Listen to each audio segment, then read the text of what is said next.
دقيقة ونص.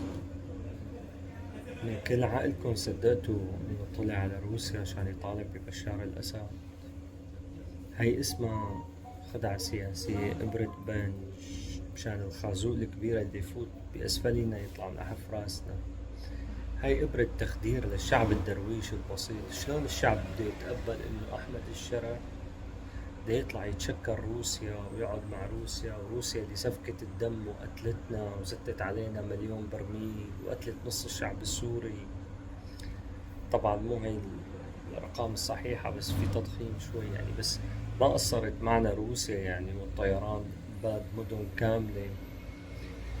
أه شلون بدك انت تتقبل فكرة؟ والله هي فكرة اسمها، كان ايام بشار الجحش يساووها مكتب الاشاعات بالمخابرات، يبثوا اشاعة والشعب الدرويش يسوق فيها.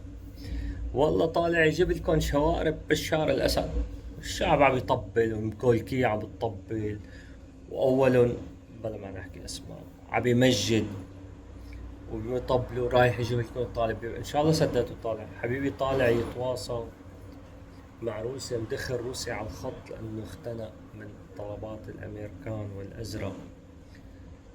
طالع يقول لهم مشان الله وصلتونا على الرئاسة، بس مو كل هالضغط اللي عم ناكله كل يوم، سحسوح سحسوح سحسوح. لحلحوها شوي.